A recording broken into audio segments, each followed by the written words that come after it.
Assalamu alaikum, this is Assam Heather from Pakistan Connect, and today we are in conversation with a very strong personality. Although she's a woman, but she is the strongest one. I must say she's the daughter of Pakistan. She is the daughter-in-law of Azad Jammu and Kashmir, and plus she's the wife of freedom fighter Yasin Sahab. And I must say that she is the Pakistani painting artist, she's the social activist, and she served as the special advisor to the Prime Minister of Pakistan on human rights and women empowerment in the interim government. Ma'am, welcome to the conversation with us. Thank you for your time. So tell us about Miss Mushaal, that how you feel about the current situation of your husband Yasin Malik Sahab in Tihar Jail, Delhi. First of all, we have to talk about this. Thank you so much for inviting me. It is an unending tale of challenges. It's a Herculean task when you talk about people who are leading the biggest freedom struggle in the world under the highest occupation, oppression, and all forms of barriers. And I think maybe Kashmiris don't belong to this planet. You could hear more about Palestine. You could hear their cries, their yells, their screams, but there's so many iron curtains, and this is the biggest open prison in the world, where no matter how many people get slaughtered or martyred, or women get widowed, the injustice that they face, but somehow the news doesn't go global because of all the clampdown on the media, on lockdowns, and no international observers can go there. So my own journey, if you say, it's like, it's surrounded by barbed wires. I mean, the voice that I have, whatever I speak up for my mission, for my husband, and for the right to self-determination for Kashmiri people, it is really very, very challenging in these kind of circumstances where all our political voices are locked behind, or silenced forever. So you are the personality, you are the daughter of Pakistan, you are the daughter-in-law of Jammu and Kashmir, and Jammu and Kashmir people look up to you. They listen to your voice as well. So what they expect that in the current scenario, in the current situation, what is going on in India and Delhi Sarkar, what is doing with your husband and with the Kashmiri people, what they expect from you, and what you understand, that how you respond to their expectations. Of course, they're trying to follow whatever activities I'm doing, advocacy, trying to take the case internationally, and just recently we've launched this Awami Rabta Mohim for the release of my husband and to save his life, and for the Tehreek.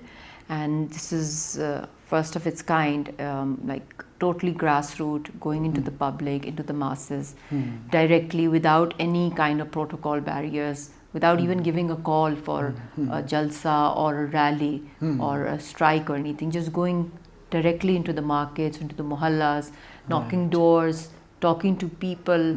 And we were in Lahore, then we were in Karachi. I mean, like, we've been like, walking so much. It's like a complete Safre Azadi, like the kind of journey that Journey to Freedom of Nelson Mandela, or the Safre Azadi that Yasin Sahab took. So things are going on. Yes, the people of oppressed Jammu and Kashmir are watching. They're waiting when the world will listen to them. How long will they suffer, and are they children of a lesser God, and don't they have rights? So it's painful, but at the same time there's this responsibility, this invisible responsibility on my shoulders, to give hope, to give them that strength, and to give them that, I would say, a kind of pat on their back that, yes, you are the strongest people in the world who have not flinched before the bullets or the oppression and the atrocities of the Indian state. So hats off to the entire Kashmiri nation. And in fact, they inspire me. The way they're taking this journey forward without even being appreciated or acknowledged globally or recognized in that manner, though they are in internationally disputed territory that falls under the UN umbrella.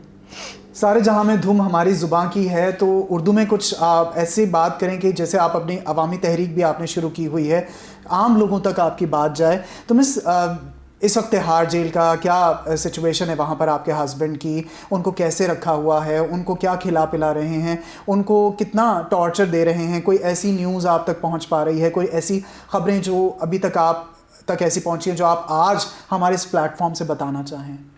اتنا کچھ ہو رہا ہے یاسین صاحب کے ساتھ. It's really a miracle that he still alive. اور جس طرح ایک پنجرے کے اندر 5x7 فیٹ کا پنجرا ہے جس میں ایک شخص کو, ایک ٹال آدمی کو بند کیا ہوا ہے ود این اوپن ٹوائلٹ, اور ان کو صرف 10 یا 15 منٹ باہر نکلنے کی اجازت ہوتی ہے.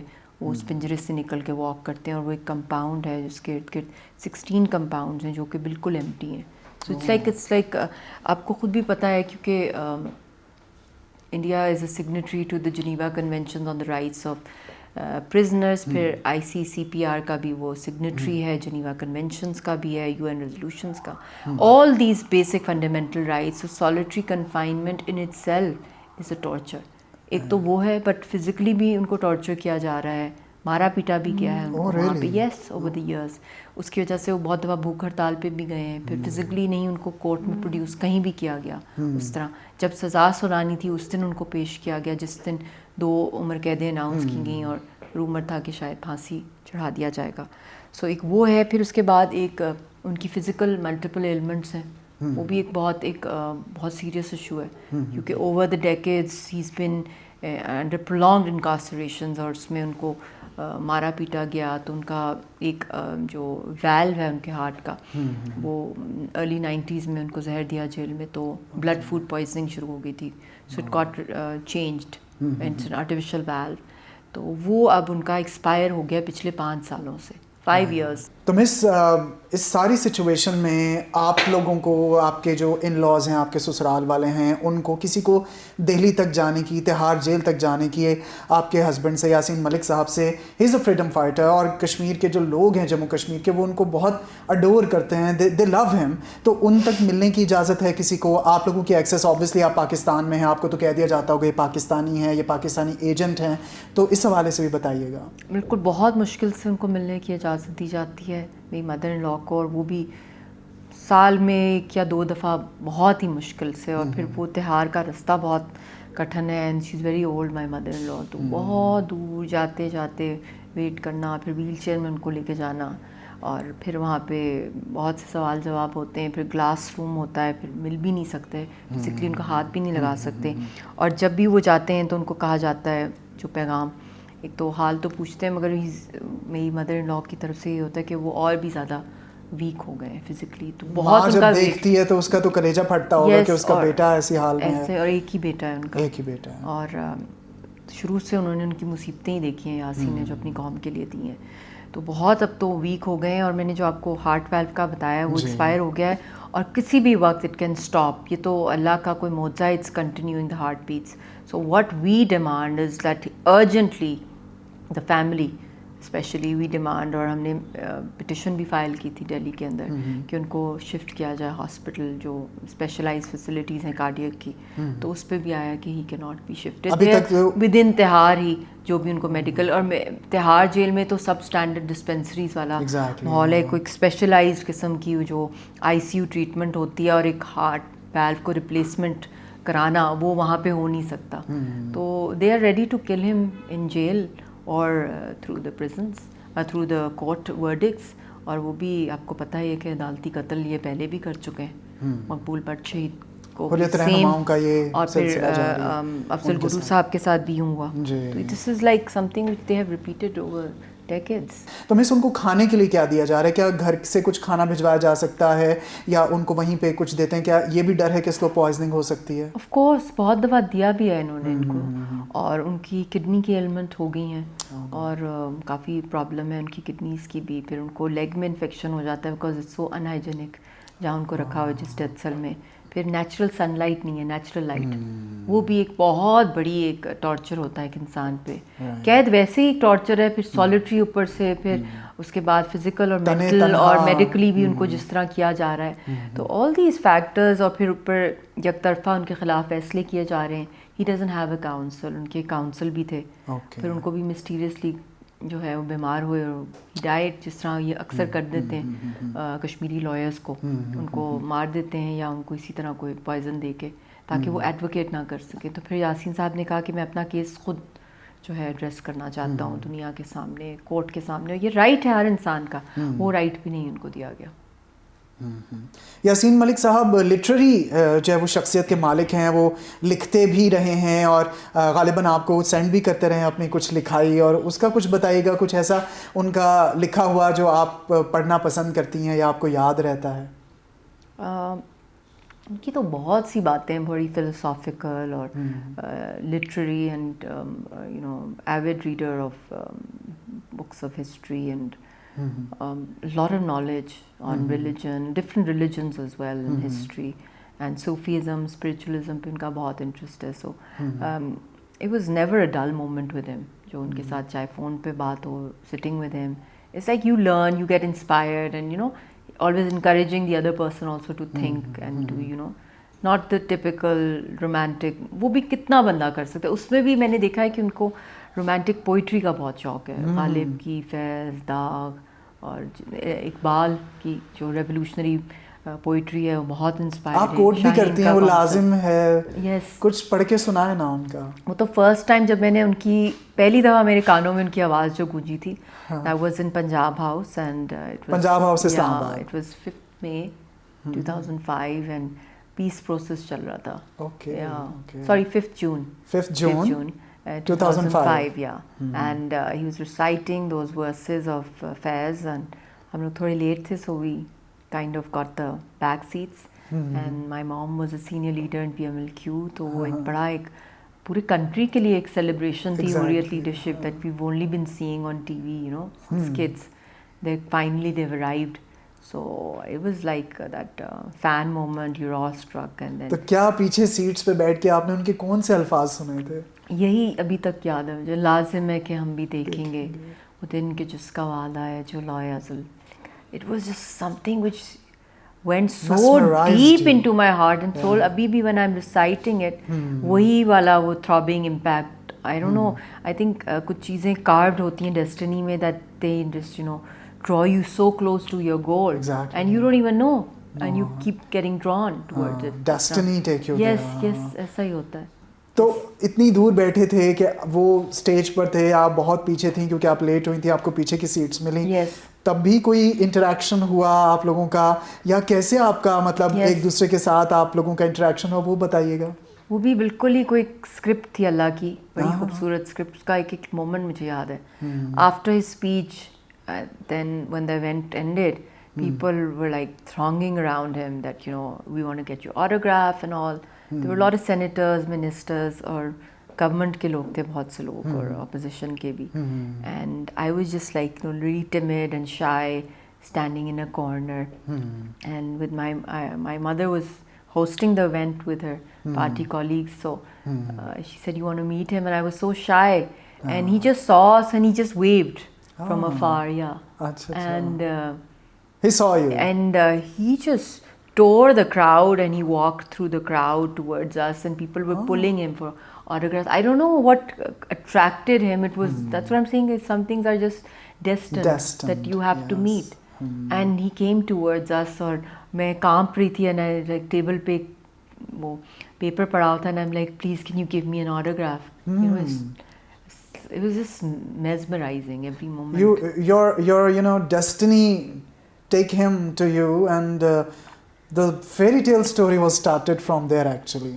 تو اس کے بعد پھر کیا ہوا کہ آپ نے آٹوگراف لیا, انہوں نے آپ کو آٹوگراف دیا, آپ کی مدر بھی ساتھ تھیں, ان کو بھی آٹوگراف دیا یا؟ یس, ہم دونوں کو. obviously ان کی تو ہر کوئی لے رہا تھا, بٹ شور مچا ہوا تھا, but I was just like, abhi I have that with me, I preserved it, all the things that he gave me. I am that kind of person, I collect all those romantic memories. Or in my life, my biggest treasure is only those few moments I spent with him. That is my biggest treasure. I don't have anything else. And I keep recalling those moments, and luckily the kind of photographic memory I have about him and those moments I've spent with him. Because very few moments very people few. spend together. It's very they're countable. And otherwise, if you ask me what I did yesterday or the other day, I would just like you know not really have that kind of clarity exactly how I spent the day or what I did, what I said. My memory is not that sharp, but when it comes to those moments, it's thanks to God Almighty that, you know, that memory is really sharp and intact. So I think love is blind, and love can make you really courageous. I think sometimes it has made you courageous, and you don't even know. You don't even know. Yeah, I think it's with any human, because Allah ने ये हमारे अंदर डाली है. एक basic emotion है. Like Oscar Wilde का, I'm really fond of Oscar Wilde. And उनका ये है कि, like, you know, I think the mystery of love is greater than, you know, the mystery of life in itself. So हमें नहीं पता होता where it's taking us. So I had no idea where it would take. So after the autographs, what is the climax? फिर क्या हुआ? कैसे मुलाकात हुई? कितने दिनों बाद? Because they were celebrities at that point of time in 2005. They were Hurriyat Rehnumas, and they were, you know, the guests of Pakistan. You were, and your mother, all the people were hosting them. तो फिर Punjab house Islamabad से आपका आगाज़ हुआ, आप लोगों को autograph मिला. उसके बाद वो अल्लाह की स्क्रीन प्ले जो था वो चलता रहा. वो जो चंद उनके दिन थे, ही वाज उनके बहुत से इवेंट्स गवर्नमेंट होस्ट करी थी, and he exchange numbers with my mother as well. तो फिर उनकी नेक्स्ट डे ही कॉल आ गई. उन्होंने कहा कि I am just going to be exhibiting 1.5 million signatures in Islamabad in a hotel over here, and the Prime Minister at that time was Mr. Shaukat Aziz. He was inaugurating it, and all the ambassadors were coming, all the political leaders. So he said that, you know, I want you to come. He invited my mother, and he said, I want your daughter to come and tell her to invite the youngsters.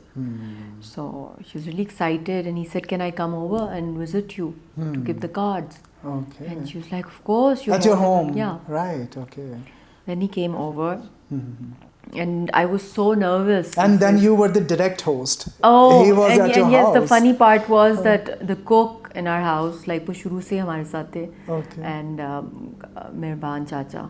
And he was petrified in the kitchen. He said, what? Do you know who he is? And in his Punjabi, he was like, he's commander. इतने लोगों को जहन्नम राज किया है.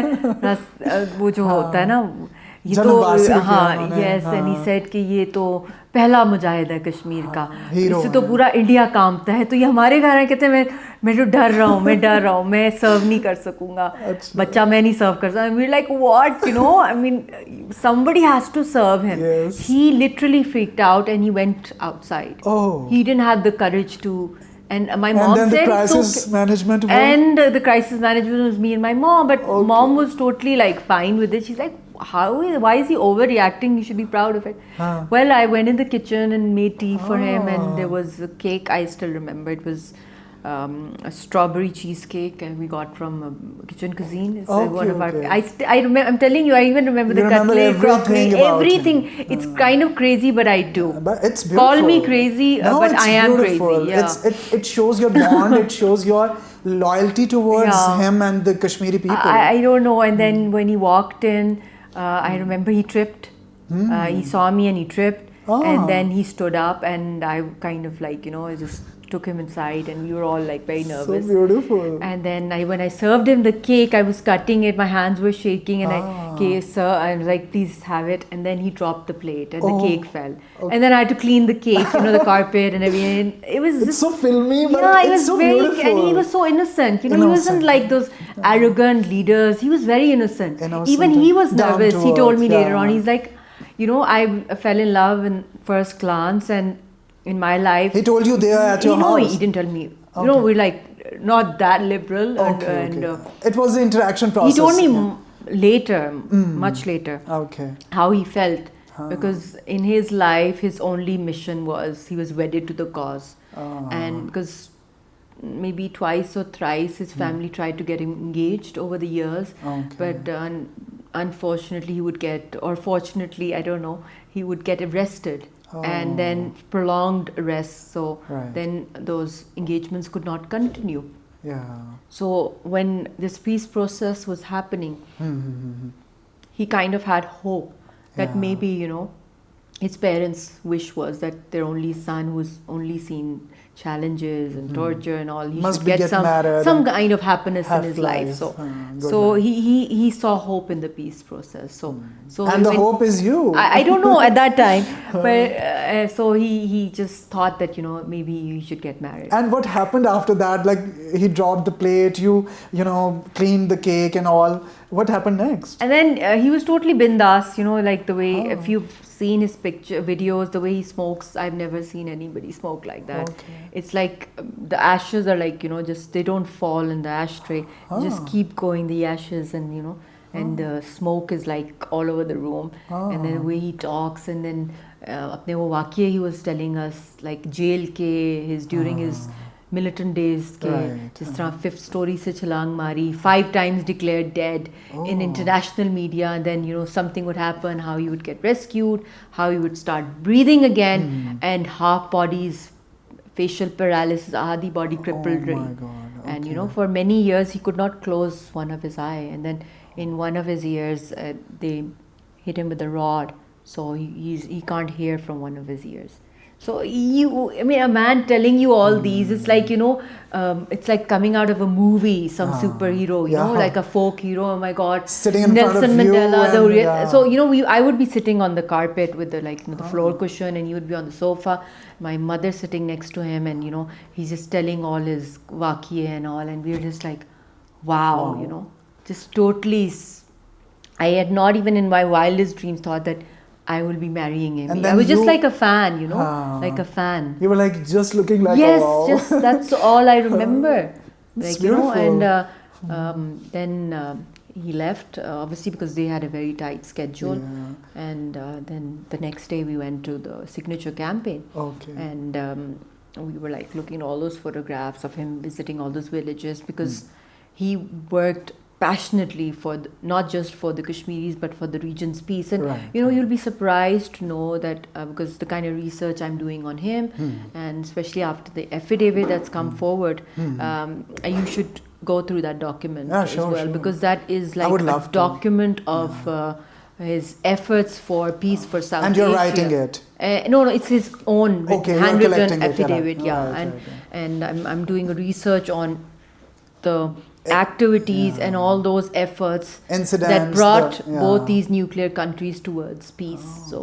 I think he endless, tireless efforts from his side. First, he built a peace constituency within enemy country in India, going to the universities, going to the public, going to the business community, going to the RSS even, engaging with their governments, BJP, Congress, and telling them that Kashmir should be resolved after Kargil. He brought them all on a single platform. He convinced them, and equally the international establishment. He engaged Bill Clinton and the others, and the State Department. And obviously Pakistan has always supported Kashmiri leadership, and they've always backed their efforts. And then long before the handshake in Lahore between Vajpayee and Nawaz Sharif, it was the tireless efforts of Yasin Malik, of like going from every nook and corner of India, trying to advocate for a peaceful solution, but not a compromise. Definitely. Pakistan always support and will always support Kashmiri people and your cause, your husband's cause. So what happened when you went to the signature ceremony and all? What happened next? What the next part of your story? Beautiful story, I must say. It is something that very unusual, because he was like, you tell us that medically he had so many issues at that point of time as well. Yes, and of course. Despite them, you accepted him and you consider him as your spouse, as a good option. So what thing gave the courage to you, or to your heart, or to your personality, and what happened next after the signing ceremony? I think after that, yes, there was this big, huge acknowledgement book there, and people were writing their comments, and I was also very ecstatic, and I was like very impressed. So I gave my opinions, and I still remember what I wrote, that with all my heart and soul, I'm with the Kashmiri people. Nice. It was, and then I wrote my email address and because you have to write your contact or identity and all that. So I left my email, and my mom also definitely, she wrote her comments. But I think maybe a day or so later, he phoned my mother and he said, I'm leaving Pakistan, and I just had a lovely time, and love and support I got from Pakistanis. And then out of the blue he said, can I speak to your daughter, because it was a very formal relationship that we had with him. And she was like, she was a little hesitant, but then she said okay. And I spoke to him, and I was just like, sending all the prayers from our side. And he said, I said, all the Pakistani people love Kashmiris, and we're always with you. And he said, yes, Pakistanis are very nice, and I also love them. And he just blurted it out. He's like, mujhe ishq ho gaya. Not ishq, ishq. They have their own accent, the Kashmiri people. It's very cute. What he said exactly? Ishq. Mujhe ishq ho gaya. That's the first thing. And then he said, I'm in love with you. And I'm like, what? And my mom was sitting right next to me. At the telephone? And I was like, I had to cover it up because, I would get a scolding from my mother that, what? What's happening? And because I was just totally flabbergasted. I was just too shocked because he never gave a hint as such that, I had no idea. It was just like a leader that we were looking at. And I'm like, what? I'm like, I think you're not in your senses. And I went towards the window so that she couldn't hear me. But I pretended that the signals were weak. And then I told him, in your senses, and please, and I just hung up. And then he kept calling, and then I just put the phone off, like completely. Because I was like, I was totally taken aback. And then I think, because he was leaving that day for... and then, how much time you take to, absorb that, the words he said, and responded back to him? Then he went back to Kashmir, and he started emailing me because he had my email address, and beautiful love letters, beautiful poetry, and English translation of Fez poetry, because it's beautiful orations and all. And it was like all the time he would be sending me messages. And then I had a dream about him those days, that my father died in 2002, and my grandparents were also not alive at that time. And they all came in the dream, and it's Eid, and he's like, getting engaged to me. So everybody's happy. And I shared this dream with my mother as well. And she's like, what? Okay, wow. But she said, hello, you're a kid right now, you're a teenager, you're studying, and do you know what this is? How old were you at that point of time? I was... approximately? I was 18 at that time. And then I was like, I kept having dreams about him, many dreams. But this was something which was very symbolic, because it was like all those loved ones that are no more in this world, and they're celebrating, and it's Eid. So I took it as a spiritual calling. And then I had some very powerful spiritual dreams, which I can't share on a very public platform. And then I started dwelling into this, this whole Kashmir movement, studying about it, like, meditating, like, getting into the depth of his struggles and all. I was really passionate. But as a child, I remember our parents would always be telling us about, Kashmir, and we would be collecting funds for Kashmiri children, going on the streets. Tableaus at that in that time, tableaus were the fashion in every school, that we have to play for Kashmiri people, for Kashmir. It was a very beautiful fashion at that point of time, right? Of course. And every Pakistani child at that time was like, totally glued towards what's happening. Dil se. And I wish we could, reintroduce the same kind of... enthusiasm, the patriotic feelings, discussions on Kashmir cause, that kind of connection that is, in a way, in some way or the other, it's losing its that the daily connection that we would get, the news feed, the kids, Kashmir magazine used to be so viral. It was at that so point. I think this was just destiny, and I think I was moving towards it blindly. And then how he finally, you agree on his proposal, and then how your marriage happened and everything like settled. How?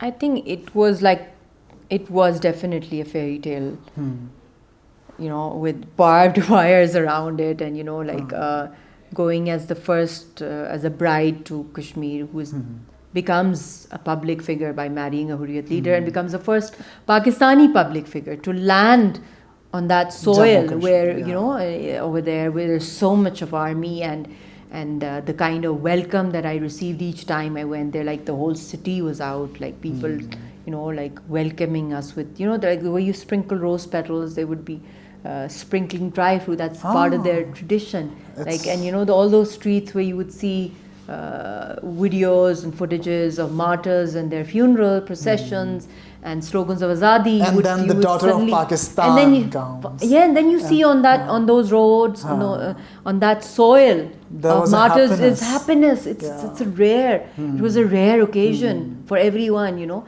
And they'd be singing one. It's a folk song that they sing when there's some kind of marriage. What you wore at that, you know, when you landed there? It was pure. It was white dress I wore and a color of peace. Peace, yes. Yeah. It was not choreographed that way, but I always wanted to wear, you know, someday as a bride, because we had so many receptions. But I was really, you know, keen to wear a white one, not a red one. A good color choice indeed. And I must ask it from you that when you land there, the Kashmiri people, you know, they hugged you, they praised you. They must be very overwhelmed. What was their reactions at that, you know, at that moment exactly? I think the kind of love, the kind of affection that I've received from the people of Indian occupied Kashmir. I mean, they'll literally be touching my feet that, you know, it's come from the soil of Pakistan and you've come from there to marry our leader who's always behind bars and, you know, they gave me that courage, the hope and yes, the slogans were really like harsh when we reached Mysuma, which is called the Ghaza Strip of Kashmir, where the movement, the hotbed of the movement with the biggest, you know, army concentration camps there. That's where we live. So it's a very revolutionary place as well. So over there, when the people were so overwhelmed and, you know, excited, so they said, Mushaal hai, Hindustan ki maut hai. And Yasin is like, you'll be in trouble, you know. This is like the natural reaction coming from. I was like, I'm not in politics, okay, I'm just your wife. I'm very shy and, you know, people were enthusiastic. But this was their love. This was their love for the movement and hope coming from Pakistan and being Yasin's wife. So I think it was... those moments where they're so cherishable, they're so precious, and the warmth that I'm completely speechless. And the day was, I heard that it was the Defense Day of Pakistan. Yes. When you reached in Jammu Kashmir, it was 6th of September. Yeah, how ironic, you know. And it's just like a day when, you know, we celebrate our Defense Day. I go unarmed into the biggest concentration camp of the world. And the battle is in white dress with the message of peace and love and harmony, but they captured your husband again. So I've heard that what is my research is like 80 to 90 days total you have spent till now with your husband. It's so little time with, you know.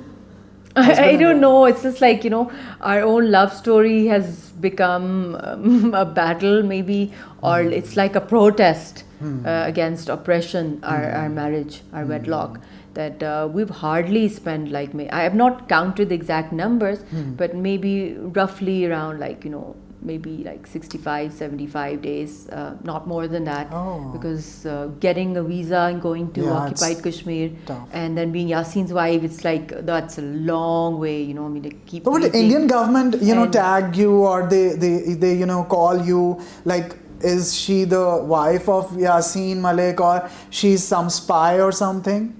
Oh yes, that's something which I have been labeled since I fell in love with him and the news broke internationally and within India, and the news was sold definitely by the Indian side to international media as well, and there were a lot of exaggerations, and the first thing they said is that this is an ISI plant, and this is like, you know, a sting operation and blah blah blah, and that, you know, they tried to scandalize our marriage, they tried to even scandalize my art, and then they lied to international media that I'm a British national.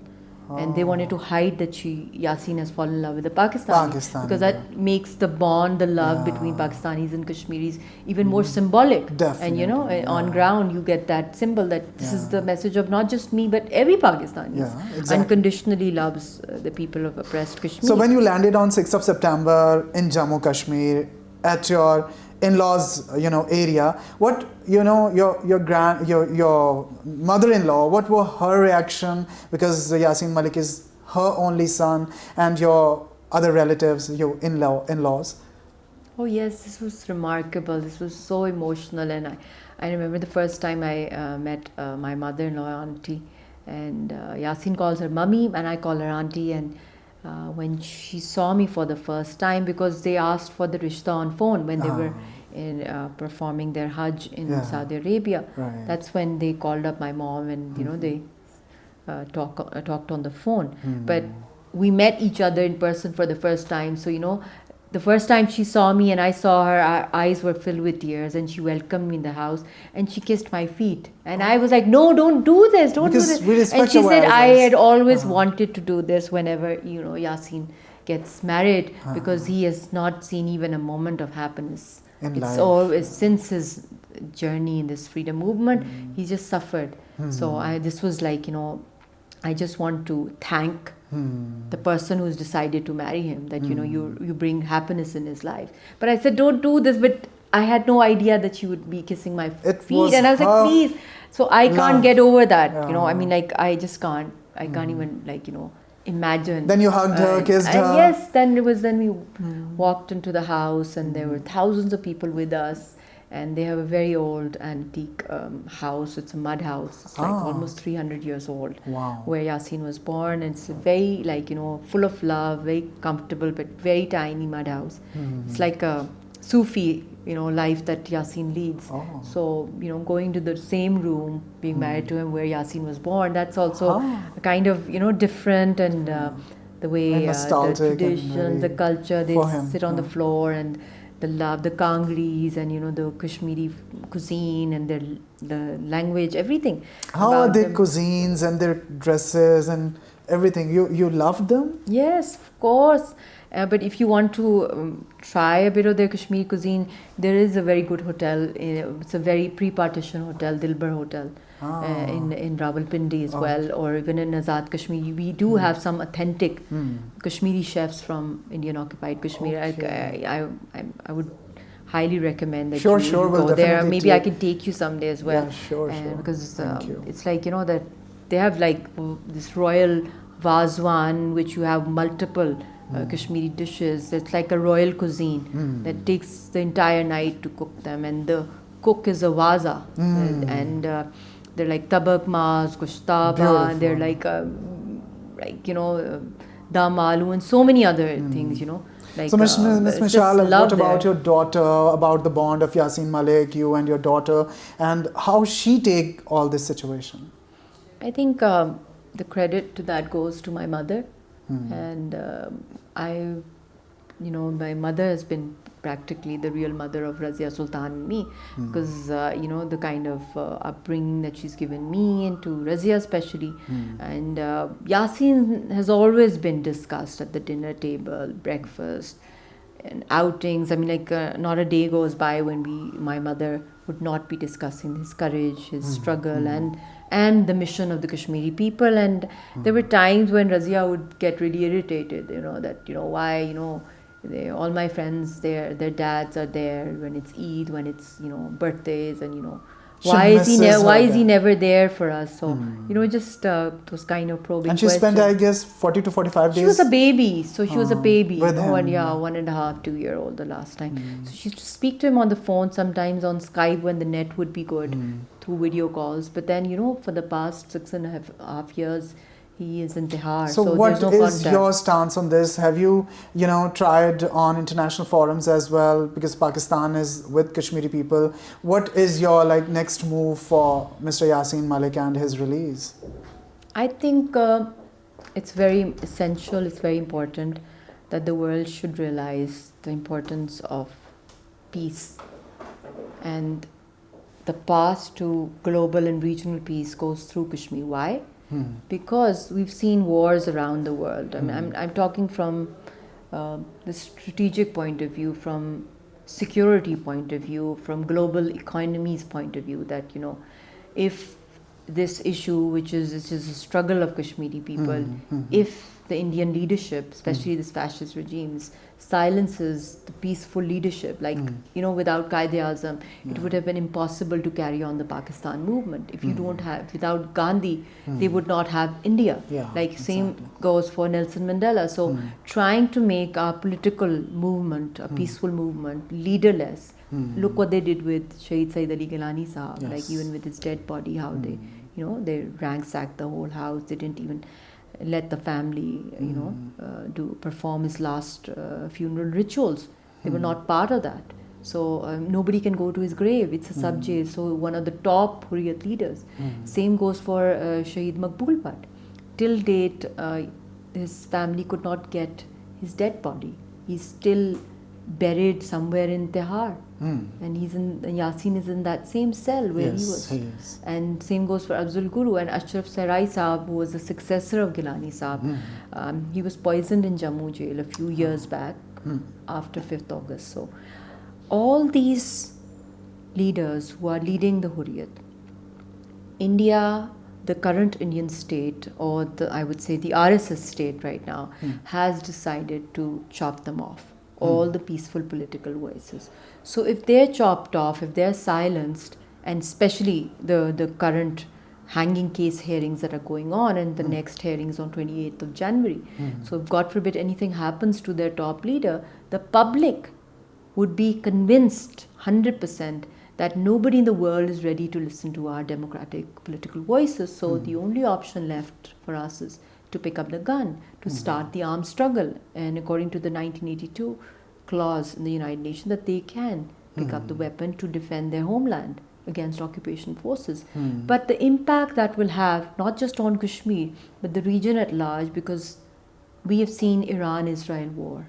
We witnessed what's happening, the genocide that's happening in Palestine by Israel. We have witnessed Ukraine-Russia war, and even 9/11, you know, how the world order changed. But did any of these wars, any of them, these acts of terrorism, or even within Afghanistan, did they move towards nuclear? No. Pulwama happened in 2019, the false flag. 27th February, I remember, nuclear codes were exchanged between India and Pakistan. Recently, Pahalgam happened, a false flag operation. Around 26 innocent people were killed by the Indians to win a BJP election. Just because to blame it is their Pakistan. tradition, Uri, Pulwama, Pahalgam. It's a repeat operation that they do, just to get sympathy votes and blame it on Kashmiris and Pakistan. Exactly. That went towards a full-fledged war. And why the war stopped, why the ceasefire took place, why two world powers, China and America, that are not united on any other global conflict, They intervened. They both intervened collectively to stop it, because the only option here is nuclear. Nuclear doesn't happen even when Lal Killa blast happens. Nuclear doesn't happen when a cadet college is blasted by the raw tentacles, or the APS, or anywhere in Islamabad, like the courts that the blast that took place. So the sensitivity, the nature of this conflict, and the reason why to keep it peaceful and democratic and political is not just essential for Kashmiris, but for the region and the world at large. So the key lies with the Kashmiri leadership. So why peace is so important, and all those countries, my message to especially all those investors and multinationals and the Western world and also the Arab world that is heavily investing in India's economy. I just warn them that, you know, just a few days, not just a few days, just a few moments before the 9/11 incident that took place in Afghanistan, and how the world order changed. The billions of dollars of investments in Afghanistan, they just, you know, they fell apart. They were destroyed. It just ended. So just imagine if this escalates, all those investments, all those multinationals, all the businesses going to go zero, scratch. Totally, the economies will be, because the main key indicators or the common denominator for development anywhere in the world is stability. And how can you have stability when there is a nuclear ticking time bomb which you're sitting on? So that's where the world needs to come forward for their own peace, for their own stability. Exactly. Today we were in the conversation with Miss Mushaal Malik, and she said Kashmiris are important in the region, for the world. Kashmiri leaders are important. Peace is important, and peace must prevail. Take care. Allah Hafiz. Pakistan Zindabad. Stay tuned to Pakistan Connect.